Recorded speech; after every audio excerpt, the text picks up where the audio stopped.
The rain was relentless that afternoon, hammering the windshield of my old Subaru as I pulled into the daycare parking lot in northeast Portland. My phone buzzed in the cup holder, a sharp ping that cut through the rhythm of the wipers. I glanced at it, expecting Christopher's usual text about picking up groceries or Mia's latest obsession with strawberry yogurt. Instead, the words on the screen stopped my breath. Asterisk moving to Barcelona with Claire. Transferred savings to my account. Good luck with rent. Asterisk. My fingers froze on the steering wheel, the world narrowing to that glowing screen. Mia, my 5-year-old, was inside, probably clutching her paint-splattered backpack, waiting for me to sign her out. I was Elena Harper, 38, a freelance illustrator who'd traded late-night design deadlines for bedtime stories, and now, apparently, the ex-wife of Christopher Caldwell, who'd just detonated our life with a single text. Our savings, $45,000, scraped together over 9 years of marriage, every freelance gig, every skipped vacation, gone. The checking account had $412.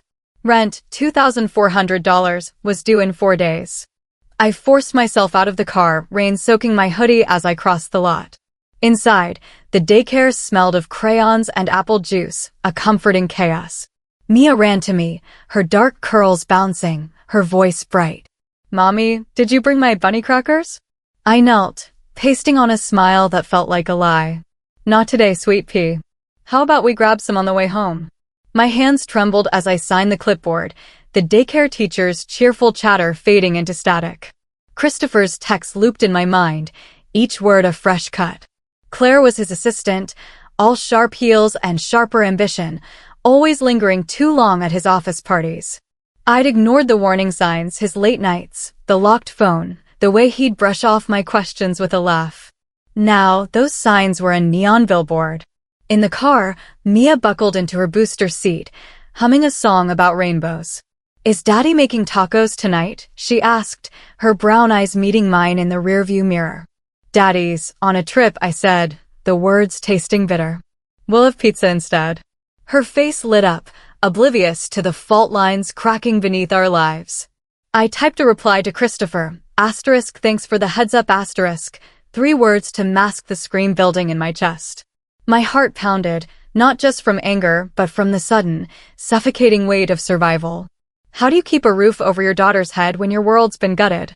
I gripped the wheel tighter, the Portland skyline blurring through the rain, and vowed Mia would never see me break.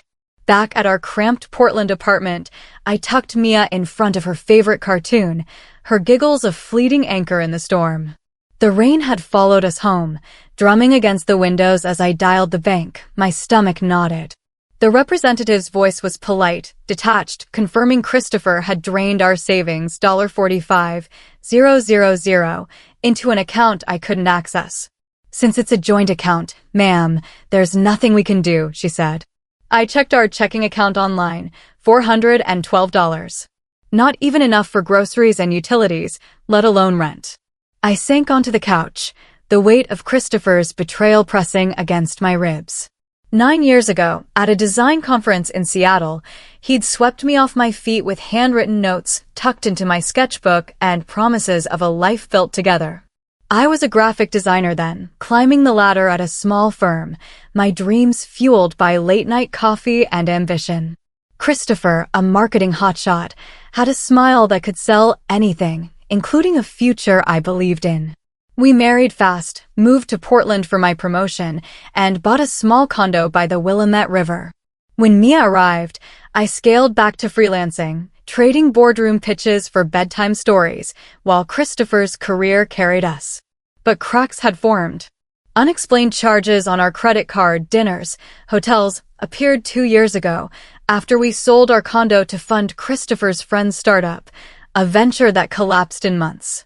He'd brushed off my questions, citing market risks, and I'd trusted him, ignoring the receipts for late-night dinners he claimed were client meetings. His mother, Margaret, never helped. She'd breeze into our lives from Seattle, her designer heels clicking with disapproval. "Mia needs discipline, Elena," she'd say, her eyes flicking over my paint-stained jeans. "You're too soft." Christopher never defended me, his silence a quiet betrayal. My phone rang, shattering the memory. Margaret's voice was ice. Elena, what have you done?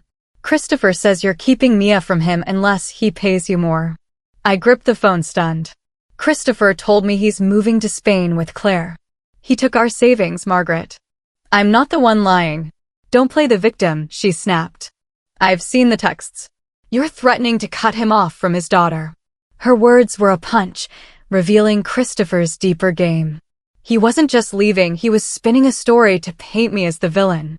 I ended the call, my hands shaking, not just from anger, but from the dawning fear that this fight was bigger than money. It was about Mia, about truth, about the life I'd promised her. I looked at her, coloring happily on the floor, and felt a resolve harden inside me. Christopher thought he could erase us. He was wrong. The next morning, after dropping Mia at daycare, I drove to Christopher's office downtown, the Portland rain a gray curtain over the city. I needed answers, needed to see his face, to believe the man I'd married wasn't this cruel. The receptionist's smile faltered when I asked for him. Mr. Caldwell resigned last week, she said, her fingers fidgeting with a pen. Yesterday was his last day. Last week. My voice sounded hollow, like it belonged to someone else. He was here Monday. She avoided my eyes. He submitted his resignation 2 weeks ago. I'm sorry, I can't discuss personnel matters. 2 weeks. While I'd been planning Mia's preschool art show, Christopher had been dismantling our life. I thanked her, my legs numb as I walked to the elevator, the truth sinking in. This wasn't impulsive. It was calculated. In the parking garage, I called Christopher's friend, Sam, who'd always been kind but distant. Hey, Elena, he answered, his voice cautious. You okay? You knew, I said, the accusation slipping out. You knew he was leaving. His silence was answer enough. He made me swear not to tell, Sam finally said. Said he needed a clean break. That Claire made him happy, and you and Mia would be better off without him. Happy? The word burned. He took our savings, Sam. Did he tell you that? Jesus, no, he said, his voice low. I didn't think he'd go that far. I hung up, the betrayal a fresh wound. Back home, a certified letter waited Christopher's divorce petition, filed a week ago, listing his Barcelona address and relinquishing all parental rights to Mia. A note from his lawyer claimed I had substantial savings to cover our needs, a lie that twisted the knife. I searched Christopher's desk, desperate for anything to fight back. In a drawer, beneath old bills, I found an envelope addressed to Margaret. Inside, a birthday card with a note, *Mom, thanks for the Barcelona apartment deposit. Claire and I can't wait to show you our place. Couldn't have done this without you. Love, Christopher, *. The card was dated 3 months ago, when Christopher first mentioned his promotion. Margaret hadn't just known, she'd bankrolled his escape. My hands shook as I photographed the card, rage and clarity colliding. This was no longer about saving our marriage. It was about saving Mia's future. I sat across from Anna Gwynn in her modest Portland office, the Willamette River glinting through the window. Anna, a divorce attorney recommended by an old college friend, had a no-nonsense warmth that steadied me. I handed her the divorce petition, the bank statements, and the photo of Christopher's note to Margaret. He took everything, I said, my voice cracking. And he's trying to make me the bad guy. Anna's eyes narrowed as she reviewed the documents. What Christopher did isn't entirely illegal. Joint accounts give him access, but it's despicable. Judges don't take kindly to this. We can file for emergency child support and try to freeze his assets. She leaned forward. We need proof he's earning income while dodging his responsibilities. I nodded, clutching screenshots of Christopher's text and the bank transfer. That evening, my parents called from Eugene, their voices a lifeline. We're covering your rent, Mom said firmly. You're not alone, Elena. Their support eased the knot in my chest, giving me space to breathe, to fight. Later, with Mia asleep, I searched Christopher's abandoned desk again. On our shared laptop, I found an unsent email in his drafts addressed to Claire, with an attached resume listing his new job at Horizon Global in Barcelona, starting 2 days after his text. My heart raced. This was the proof Anna needed. I forwarded it to her, my fingers trembling with a mix of hope and fury. Christopher thought he could vanish, but I was finding the threads of his lies, pulling them apart one by one. For Mia, I'd become relentless. In the quiet of midnight, with Mia's soft snores drifting from her room, I sat at the kitchen table, Christopher's laptop open. I'd remembered his predictable passwords, Mia's birthday, our anniversary, and tried them on his cloud storage. It worked. Folders spilled open, each a piece of his betrayal, transfer confirmations, emails to Claire, and a document labeled custody plan. My stomach churned as I read it. Christopher and Margaret planned to use my postpartum depression, which I'd fought through with therapy, to paint me as an unstable mother and take Mia to Spain. The words blurred as tears stung my eyes. I'd trusted Christopher during those dark months after Mia's birth, when sleep was a stranger and despair clung like damp fog. He'd seemed supportive, bringing me coffee, urging me to see a therapist. Now, I saw it for what it was, ammunition. Worse, Margaret's text to him, dated months ago, laid it out. Asterisk, once you're settled in Spain, we can push for custody. Her history gives us leverage. Asterisk. Among the files was a screenshot of a Cayman Islands account with our $45,000 set up with Margaret's help years ago. The discovery wasn't just a financial lifeline, it was proof of their conspiracy. I sent everything to Anna, my hands shaking not from fear but from a growing fire. Christopher and Margaret thought they could erase me from Mia's life. They didn't know I'd fight like hell to keep her safe. My phone rang as I was helping Mia with a finger painting project, her laughter a brief reprieve. The number was unknown, but the voice was unmistakable. Claire, her usual confidence frayed. Elena, we need to talk, she said. Christopher's falling apart, and I'm done. Why should I care? I asked, keeping my voice low so Mia wouldn't hear. He's hiding money from me too, Claire said. Another account, in Liechtenstein, over $200,000. He booked a flight to Portland tomorrow, and he's unhinged. I'm worried what he'll do. I stepped onto the balcony, the Portland skyline dim under clouds. What do you want, Claire? Protection, she said. If I give you evidence, I need immunity. Christopher will come after me when he knows I talked. I consulted Anna, who crafted a deal. Immunity for Claire in exchange for full documentation. By evening, Claire sent bank statements showing the Liechtenstein account, plus a sworn statement detailing Christopher and Margaret's months-long plan to abandon us and secure Mia. Her betrayal of Christopher wasn't loyalty to me, it was self-preservation, but it gave me the final piece I needed. As I saved the files, my heart pounded with a strange mix of dread and triumph. Christopher was coming back, but I was ready. The Portland courthouse was a cold, imposing building, but Anna's steady presence grounded me as we prepared for the emergency hearing. Inside, we faced Christopher's lawyer, a slick man in a tailored suit, and, to my surprise, Margaret, her face a mask of disdain. You should be ashamed, she hissed, but Anna cut her off, warning she'd be called as a witness for aiding Christopher's abandonment. In the courtroom, Anna laid out our case with surgical precision. Christopher's text, the drained savings, the Barcelona job, the Cayman and Liechtenstein accounts, and the custody conspiracy. The custody plan document, detailing their intent to use my depression against me, drew a sharp glance from the judge. Christopher's lawyer tried to spin me as the aggressor, but the judge silenced him. I've seen enough, she said, her voice steel. She granted our motions. Christopher's accounts were frozen. I received temporary full custody of Mia, and Christopher was restricted to supervised visitation. As we left, Margaret's glare followed me, but I felt a flicker of victory. For the first time, I wasn't just surviving, I was fighting back and winning.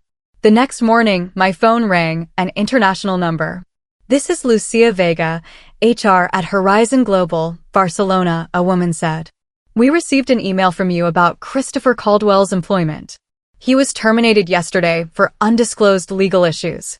I didn't send any email, I said, my pulse quickening. Lucia forwarded the message, allegedly from me, with distorted claims about Christopher's custody dispute and copies of my legal documents. My apartment was untouched, leaving one suspect, Margaret. She'd visited after Christopher's text, offering support while rummaging through my files. This was her move to sabotage Christopher's job, ensuring he couldn't pay support and weakening our court order. Christopher called minutes later, his voice raw with rage. "You got me fired, Elena." "It was your mother," I said, forwarding him the email. "Check the documents." She had access when she was here. He went silent, then muttered, "I'll call you back." An hour later, he sent texts between him and Margaret, revealing her plan to undermine me from the start, including pushing for Mia's custody by painting me as unstable. The betrayal cut both ways. Christopher hadn't known the full extent of her manipulation. I sent everything to Anna, who filed for identity fraud charges. Margaret's schemes were unraveling, and I was one step closer to justice. With Claire's evidence in hand, Anna secured an emergency restraining order hours before Christopher's flight landed in Portland. Airport security detained him, serving the order and a summons for the next day's hearing. His call from the security office was venomous. "I came to fix things, Elena." "With a one-way ticket?" I shot back, Claire's intel proving true. "See you in court." The hearing was a reckoning. Anna presented the Liechtenstein account, the custody conspiracy, and Margaret's identity fraud. Christopher's lawyer floundered, his defense crumbling under the weight of evidence. The judge ordered a forensic accounting, uncovering not just our $45,000, but additional funds Margaret had hidden for Christopher. The courtroom felt electric, each ruling a brick in the wall I was building around Mia's future. Christopher's defiance faded, his eyes meeting mine with something like regret, but I was done searching for the man I thought I knew. The months after the hearing brought a quiet justice. The forensic accounting exposed Christopher and Margaret's hidden funds, leading to civil penalties for both. Margaret faced identity fraud charges, her social standing crumbling when her Seattle country club learned of her actions. Christopher's reputation in Portland's marketing world tanked, his abandonment detailed in public court records. He rarely used his supervised visitation rights, fading from Mia's life like a shadow. Claire returned to Spain, her immunity agreement a clean break from Christopher's chaos. With the recovered funds, I bought a cozy condo in Portland's Alberta Arts District, its walls bright with Mia's paintings. I returned to full-time design work at a firm that valued my talent and offered flex hours for single moms. Mia thrived in her new preschool, her laughter filling our home. One evening, as I tucked her into her bunny-themed bed, she asked, "Will Daddy ever visit Mommy?" "I don't know, sweetheart," I said, brushing her curls. "But we're enough, you and me." Her smile was my anchor. Christopher's text, "good luck with rent," had meant to break me. Instead, it sparked a strength I hadn't known I had, forged in the fire of betrayal and tempered by love for my daughter. I wasn't just surviving anymore. I was building a life, brushstroke by brushstroke. To everyone who's followed this journey, thank you. You've walked with me through betrayal, battles, and hard-won victories. If Elena and Mia's story moved you, hit subscribe and join us. Every canvas we paint tells a story of resilience, love, and new beginnings. Keep creating your own truth, and I'll meet you at the easel.